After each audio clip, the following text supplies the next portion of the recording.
अस्सलामु अलैकुम वरहमतुल्लाह। मुहतरम नाज़रीन व सामिईन, आज की महफिल का उन्वान है कितने दिन बीवी से दूर रहने से निकाह टूट जाता है। दूसरे लफ्जों में यूं कहिए, क्या लंबी मुद्दत तक बीवी से अलहदा रहने से तलाक पड़ जाती है? दरअसल कुछ दोस्तों ने यह सवाल किया है कि शौहर अपनी बीवी से कितने दिन तक दूर रहे तो वो बीवी निकाह से निकल जाती है और उसको तलाक पड़ जाती है। ये काफी अहम सवाल है, जवाब ध्यान से सुनिए और सदका जारिया समझकर दूसरों तक इसे शेयर भी कीजिए। दोस्तों, आमतौर पर लोगों में यह बात बहुत मशहूर है कि 4 महीने तक शौहर बीवी से दूर रहा, 4 महीने तक शौहर बीवी से दूर रहा, या बीवी नाराज होकर लंबी मुद्दत तक 2, 4, 6, 7 महीने के लिए, साल, 1 साल, 2 साल के लिए मैका में बैठी रही तो बीवी शौहर के निकाह से निकल जाती है।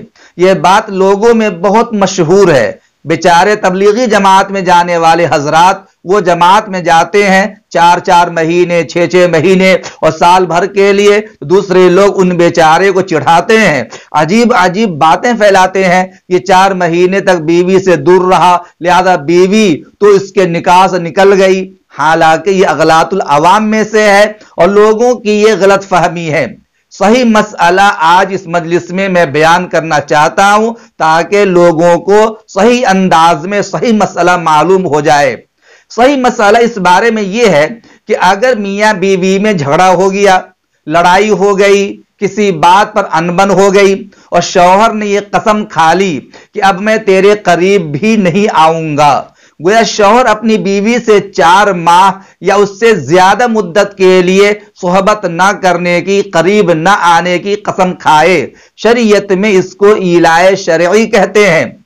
इस सूरत में अब अगर शौहर 4 माह के अंदर बीवी से ताल्लुकात कायम करता है तो कसम के टूट जाने की वजह से कफारा लाजिम होगा, लेकिन कोई तलाक वाक़े न होगी। अलबत्ता अगर 4 माह गुजर गए और शौहर ने रुजू ना किया तो एक तलाक़े बाइन वाक़े हो जाएगी। अब अगर शौहर उस बीवी को रखना चाहे तो तजदीद निकाह यानी नए सिरे से निकाह पढ़ाना लाजिम होगा। 4 माह का मतलब है कि कसम खाने के बाद इस्लामी महीनों के एतबार से 4 महीने गुजर जाए। मसलन इस्लामी तारीख के एतबार से किसी शख्स ने पहली तारीख को कसम खाई थी और 4 महीने गुजर गए, खा महीने सब के सब 29 के हों या 30 के हों या सभी के सभी 29 और 30 के एतबार से हों तो दिन के हों, याद रखिए, या दरमियानी महीने में कसम खाई बीवी से सोहबत ना करने की तो पूरे 120 दिन गुजर गए और ये शख्स अपनी बीवी से सोहबत ना करे तो फिर ये बीवी उसके निकाह से निकल जाएगी।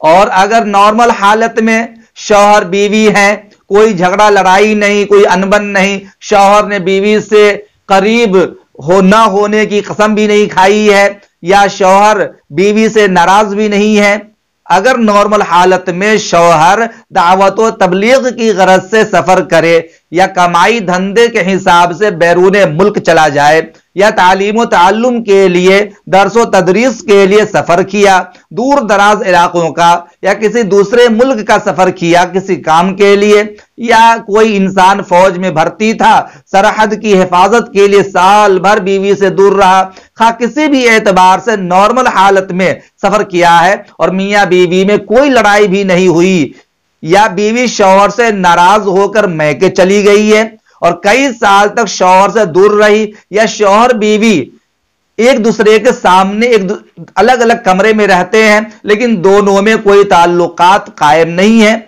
लेकिन दोनों में कोई अनबन भी नहीं है, शौहर ने बीवी के पास जाने की कोई कसम भी नहीं खाई है, तो 4 महीने किया, साल, 2 साल, 5 साल, 10 साल, इससे जायद भी दोनों एक दूसरे से दूर रहे और शौहर बीवी से सोहबत ना करे तो भी कोई तलाक वाक़े नहीं होगी और निकाह पर कोई असर ना पड़ेगा। अगर शौहर का इंतकाल हो गया तो बीवी के लिए इद्दत गुजारना लाजिम होगा क्योंकि बीवी शौहर के निकाह में है।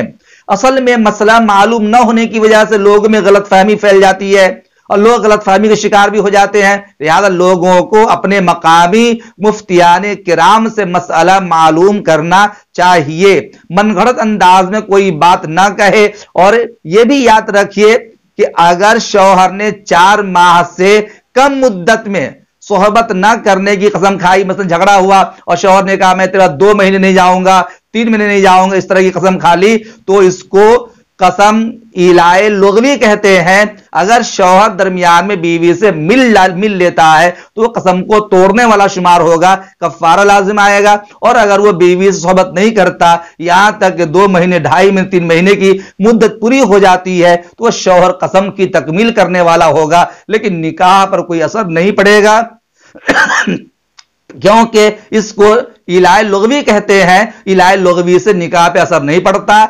असर पड़ने के लिए इलाए शरई जरूरी है, और वो ये है कि 4 महीने तक शौहर बीवी के पास न जाने की कसम खा ले, तो जाकर के न जाने की सूरत में तलाक वाक़े होती है। और शौहर अगर उस मुद्दत में इंतकाल कर जाए तो बीवी पर इद्दत गुजारना लाजिम होता है। अगर वो इलाए शरई के दरमियान में शौहर का इंतकाल हो जाए तो।